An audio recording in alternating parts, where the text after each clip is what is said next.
रात के 1 बज रहे थे। पाकिस्तान के सियालकोट, मुरीद के बहावलपुर और पीओके के मुजफ्फराबाद, कोटली और भिंबर में आतंकी अपने ठिकानों में चैन की नींद सो रहे थे। उन्हें जरा भी अंदाजा नहीं था कि ये रात उनके लिए आखिरी रात साबित होने वाली है। कुछ ही मिनटों में आसमान से आग बरसने वाली थी और इस बार भारत का जवाब सिर्फ बयानों में नहीं बल्कि मिसाइलों की भाषा में आने वाला था। रात लगभग 1:05 से 1:30 के बीच लश्कर-ए-तैयबा, जैश-ए-मोहम्मद और हिजबुल मुजाहिदीन के 9 ठिकानों पर एक साथ हमला हुआ। 24 मिसाइलें और कई बम एक साथ दागे गए। रात के सन्नाटे में चारों तरफ धुएं का गुबार फैल गया। तेज धमाकों की आवाज़ ने ज़मीन को कंपा दिया और आसमान काले धुएं से भर गया। कुछ ही मिनटों में आतंक के ये तमाम अड्डे मलबे के ढेर में बदल गए। इस मिशन को भारत ने एक नाम दिया था, ऑपरेशन सिंदूर। ये नाम अपने आप में एक गहरा संदेश था, उन माँओं और बहनों के दर्द का जवाब जिनकी मांग का सिंदूर पहलगाम की वादियों में मिटा दिया गया था। इस पूरी कहानी की शुरुआत होती है 22 अप्रैल 2025 को। जम्मू कश्मीर की बैसरन घाटी, जिसे मिनी स्विट्जरलैंड कहा जाता है, उस दिन पर्यटकों से भरी थी। परिवार आए थे, जोड़े आए थे, बच्चे आए थे, माहौल खुशनुमा था। तभी लश्कर-ए-तैयबा के फ्रंट ग्रुप टीआरएफ से जुड़े 5-6 आतंकी वहां पहुंचे। उन्होंने लोगों को घेरा, एक एक इंसान से पूछा, तुम्हारा धर्म क्या है? जिसने खुद को हिंदू बताया उसे गोली मार दी गई। जो कलमा नहीं पढ़ पाए उन्हें बेरहमी से मार दिया गया। सिर्फ धर्म पूछकर, सिर्फ धर्म के आधार पर 26 बेगुनाह पुरुषों की जान ले ली गई। ये पाकिस्तान प्रायोजित आतंकवाद का कोई पहला चेहरा नहीं था। 2001 का संसद हमला, 2008 का 26/11 मुंबई हमला, पठानकोट, उरी, पुलवामा। पिछले 2-3 दशकों में भारत ने बार बार ये दर्द झेला था, लेकिन पहलगाम का हमला इन सब से अलग था। इस बार आतंकियों ने इंसानियत की हर सीमा पार कर दी थी और इस बार भारत की सहन शक्ति की भी हद आ गई थी। पाकिस्तान ने हमेशा की तरह वही पुराना खेल खेला, कभी आतंकियों को फ्रीडम फाइटर बताया, कभी भारत पर ही आरोप लगाए। लेकिन इस बार भारत सरकार ने सिर्फ बयानबाजी से आगे बढ़कर ठोस कदम उठाने का फैसला किया। सबसे पहले कूटनीतिक मोर्चे पर वे फैसले लिए गए जो पहले कभी नहीं हुए थे। भारत ने सिंधु जल संधि को निलंबित कर दिया, वही संधि जिस पर पाकिस्तान की करीब 80% सिंचाई योग्य जमीन निर्भर है। इसका मतलब ये था कि भारत अब इन नदियों का पानी रोक सकता था या बिना किसी चेतावनी के एक साथ छोड़ सकता था, जिससे पाकिस्तान को कभी सूखे और कभी बाढ़ का सामना करना पड़ सकता था। अटारी चेक पोस्ट बंद की गई, SVES वीज़ा रद्द किए गए, Pakistani social media accounts, cricketer और मीडिया हाउस भारत में बैन कर दिए गए। OTT प्लेटफॉर्म्स से सभी पाकिस्तानी फिल्में, शोज और गाने हटाने के आदेश दिए गए। ये सिर्फ शुरुआत थी। एक तरफ जहां पाकिस्तान को अंतर्राष्ट्रीय स्तर पर अलग थलग करने के लिए कूटनीतिक कदम उठाए जा रहे थे, वहीं दूसरी तरफ आतंकियों के खिलाफ सैन्य ऑपरेशन की तैयारी तेजी से चल रही थी। प्रधानमंत्री नरेंद्र मोदी पहले ही बिहार की एक जनसभा में साफ शब्दों में कह चुके थे कि इस हमले में शामिल आतंकियों और इसकी प्लानिंग करने वालों को उनकी कल्पना से भी कहीं बड़ी सजा दी जाएगी। 19 अप्रैल को दिल्ली में एक हाई लेवल मीटिंग हुई। उस कमरे में प्रधानमंत्री नरेंद्र मोदी थे, रक्षा मंत्री राजनाथ सिंह थे, राष्ट्रीय सुरक्षा सलाहकार अजीत डोभाल थे, chief of defence staff general Anil Chauhan थे और तीनों सेनाओं के प्रमुख थे। प्रधानमंत्री मोदी ने उस बैठक में साफ शब्दों में कहा, सैनिक आतंकवाद को खत्म करने के लिए जो जरूरी समझें वो कदम उठाएं। उन्हें पूरी छूट दी गई। इसके बाद देश की खुफिया एजेंसियां रॉ और नैटग्रिड पूरी ताकत से मैदान में उतर गईं। उन्हें एक ही काम था, पाकिस्तान और पीओके में आतंकी ठिकानों की रियल टाइम जानकारी जुटाना। हर अफसर, हर एजेंसी अपना सर्वश्रेष्ठ दे रही थी। सबके मन में एक ही भाव था, पहलगाम का बदला लेना है। बहुत कम समय में कुल 21 आतंकी ठिकानों की पूरी जानकारी इकट्ठी हो गई। इन 21 में से 9 सबसे अहम और खतरनाक ठिकाने चुने गए। वही जगहें जहां से पुलवामा, 26/11 और पहलगाम जैसे बड़े हमलों की साजिश रची गई थी। इन 9 ठिकानों पर लगातार निगरानी रखी जाने लगी। NSA अजीत डोभाल ने इन 9 टारगेट्स को फाइनल किया। 5 मई तक पूरे ऑपरेशन का ब्लूप्रिंट तैयार था। प्रधानमंत्री से मंजूरी मांगी गई और बिना देर किए उन्होंने हां कह दी। पहलगाम में आतंकियों ने हिंदू महिलाओं का सुहाग उजाड़ा था। उसी दर्द और उसी इंसाफ की भावना से इस मिशन का नाम रखा गया, ऑपरेशन सिंदूर। ऑपरेशन शुरू करने से पहले हर छोटी बड़ी डिटेल को ध्यान से चेक किया गया। हर संभावित जोखिम का पूरा आंकलन किया गया ताकि किसी भी गलती की कोई गुंजाइश न रहे। इस मिशन के लिए भारतीय वायुसेना की एक मजबूत टीम बनाई गई। राफेल, मिराज 2000 और सू-30 MKI जैसे एडवांस्ड फाइटर जेट्स तैनात किए गए। सभी एयरक्राफ्ट को भारतीय एयर स्पेस में रहते हुए ही ऑपरेशन करना था। राफेल और मिराज को फ्रंट लाइन पर अटैक एग्जीक्यूट करने की जिम्मेदारी थी, जबकि सू-30 MKI एयर डिफेंस कवर देने के लिए तैनात था। हथियारों का चुनाव भी बेहद सटीक था। स्कैल्प एक क्रूज मिसाइल है जो लगभग 550 किलोमीटर दूर के टारगेट को पिन पॉइंट सटीकता से तबाह कर सकती है और बेहद नीचे उड़ने के कारण दुश्मन के रडार इसे पकड़ नहीं पाते। ब्रह्मोस एक सुपरसोनिक क्रूज मिसाइल है जिसे भारत और रूस ने मिलकर बनाया है। इसकी स्पीड आवाज से 3 गुना ज्यादा है और ये 500 किलोमीटर तक मार कर सकती है। फ्रांस की तकनीक से बना हैमर बम 250 से 1000 किलो का पेलोड लेकर बिना GPS के भी 70 किलोमीटर दूर के टारगेट को नष्ट कर सकता है। स्पाइस 2000 बम भी इस ऑपरेशन का अहम हिस्सा था। ऑपरेशन से पहले कामिकाज़े ड्रोन्स एनिमी टेरिटरी में घुसकर लगातार सर्वेलेंस कर रहे थे। उनसे रियल टाइम और सटीक इनपुट्स मिल रहे थे ताकि किसी भी तरह की गलती की कोई गुंजाइश न रहे। भारत ने जो 9 सबसे महत्वपूर्ण टारगेट चुने थे, उनमें से 5 POK में LOC से कुछ ही किलोमीटर की दूरी पर थे। बाकी 4 टारगेट पाकिस्तान के अंदर अंतर्राष्ट्रीय सीमा से 6 किलोमीटर से लेकर करीब 100 किलोमीटर तक भीतर मौजूद थे। भारतीय वायुसेना के साथ साथ भारतीय थल सेना और नौसेना को भी स्टैंड बाय पर रखा गया था, ताकि ऑपरेशन के बाद अगर जमीन या समुद्र पर कोई टकराव होता है तो तुरंत जवाब दिया जा सके। 6 और 7 मई की दरमियानी रात को राफेल, सुखोई 30 MKI और मिराज फाइटर जेट्स मिसाइलों और बमों से लैस होकर भारतीय सीमा के अंदर ही अपने अपने टारगेट से सुरक्षित दूरी पर पोजीशन ले चुके थे। रात का अंधेरा फैला हुआ था, चारों तरफ पूरी खामोशी थी। POK और पाकिस्तान में बैठे आतंकवादी जो कुछ दिन पहले भारत के मासूम लोगों की जान ले चुके थे, बेखबर होकर सो रहे थे। उन्हें बिल्कुल भी अंदाजा नहीं था कि ये रात उनके लिए आखिरी साबित होने वाली थी। रात के 1 बजे के बाद जब चारों तरफ पूरी तरह सन्नाटा था, उसी वक्त भारत की तरफ से पहला हमला शुरू हुआ। सबसे पहले निशाना बना POK की राजधानी मुजफ्फराबाद में लश्कर-ए-तैयबा का सवाई नाला ट्रेनिंग कैंप, वही जगह जहां से ट्रेनिंग लेकर आए आतंकियों ने 2024 में सोनमर्ग, गुलमर्ग और 22 अप्रैल 2025 को पहलगाम में भारत के निर्दोष लोगों की जान ली थी। जैसे ही सर्विलेंस ड्रोन से ग्रीन सिग्नल मिला, भारतीय फाइटर जेट्स ने मिसाइलें और बम दागने शुरू किए।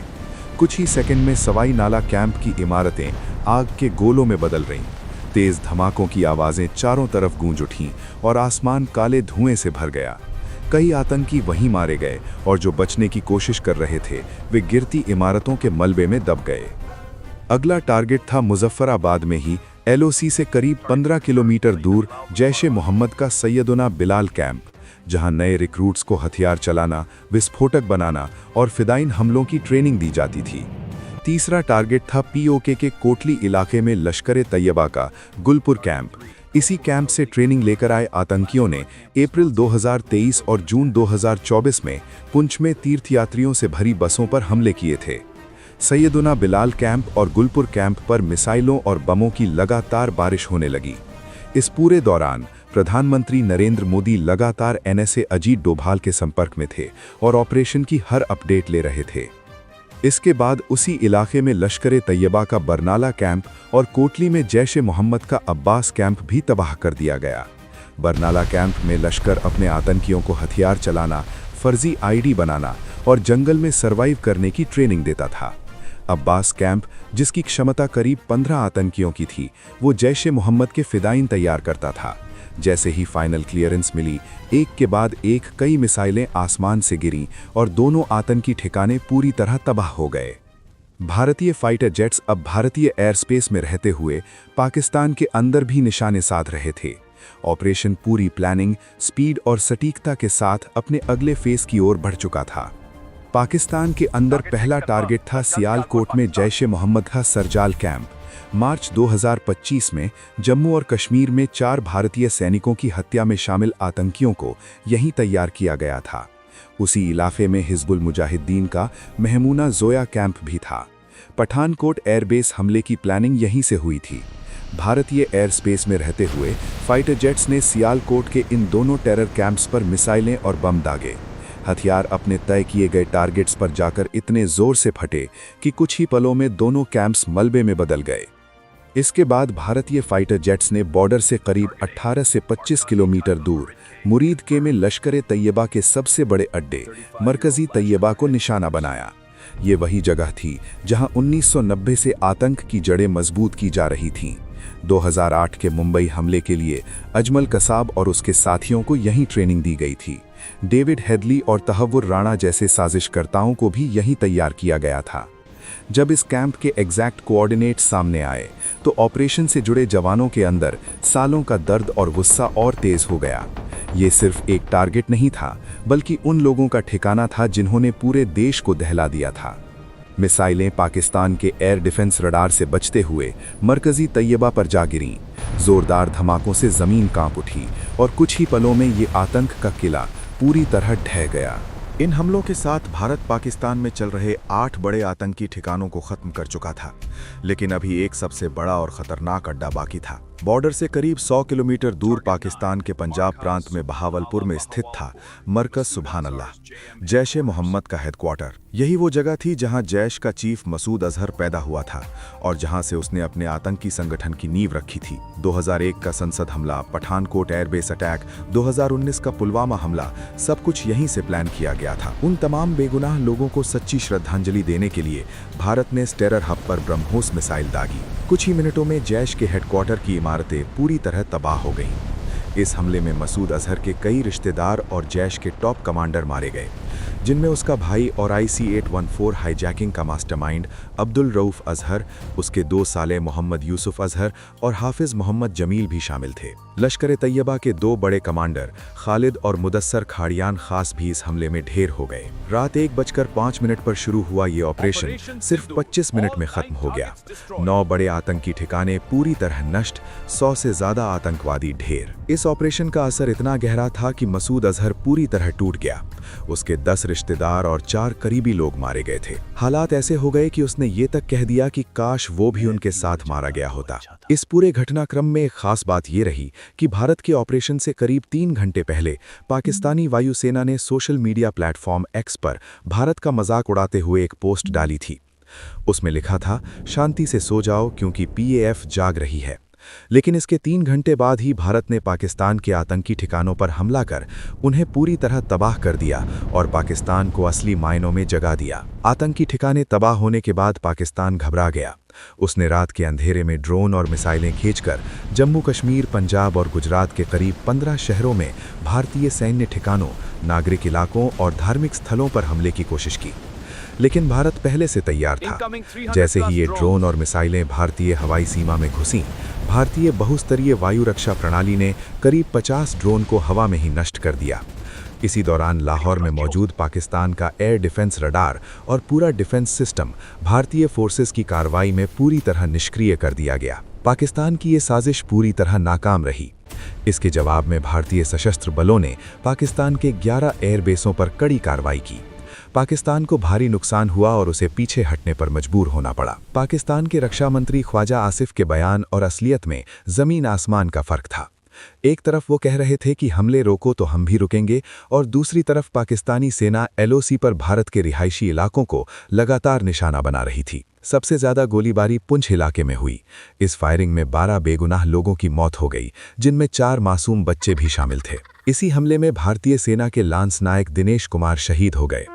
उन्होंने अपनी जान देकर यह साबित कर दिया कि भारत का हर जवान आखिरी दम तक मातृभूमि की रक्षा के लिए खड़ा रहता है। ऑपरेशन की सफलता के कुछ ही घंटों बाद 7 मई की दोपहर को भारत सरकार ने एक प्रेस कॉन्फ्रेंस की। इस मंच पर विदेश सचिव विक्रम मिस्री, भारतीय वायुसेना की विंग कमांडर व्योमिका सिंह और भारतीय सेना की कर्नल सोफिया कुरैशी मौजूद थीं। ये कोई सामान्य प्रेस कॉन्फ्रेंस नहीं थी, बल्कि आतंक के खिलाफ भारत का एक मजबूत और प्रतीकात्मक संदेश था। पहलगाम में आतंकियों ने लोगों से उनका धर्म पूछकर उन्हें मारा था और महिलाओं से कहा था, जाकर अपनी सरकार को बता देना। उसी सोच को जवाब देने के लिए एक हिंदू और एक मुस्लिम महिला अधिकारी को सामने लाया गया।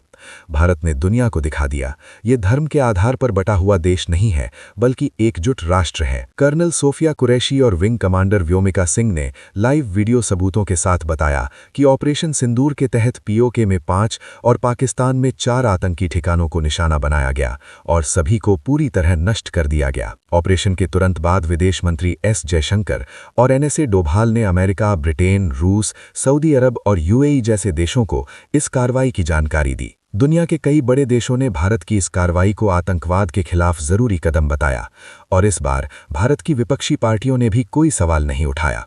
सबने सेना की सराहना की और देश की एकजुटता दिखाई। ऑपरेशन सिंदूर ने यह साबित कर दिया कि भारत अब 2016 की सर्जिकल स्ट्राइक और 2019 की बालाकोट एयर स्ट्राइक से भी कई कदम आगे जा चुका है।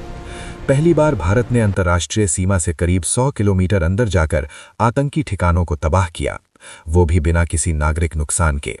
ये ऑपरेशन भारत की अब तक की सबसे बड़ी और सबसे सटीक सैन्य कार्रवाई थी। ऑपरेशन सिंदूर सिर्फ एक सैन्य अभियान का नाम नहीं है, ये 26 परिवारों के आंसुओं का जवाब है। ये उन माओं की पीड़ा का प्रतिशोध है जिनके बेटे पहलगाम की वादियों में धर्म पूछकर मारे गए। और ये भारत का वो अटल संदेश है जो अब किसी अनुवाद का मोहताज नहीं। जो भारत की ओर आंख उठाकर देखेगा, उसे उसी की भाषा में जवाब दिया जाएगा।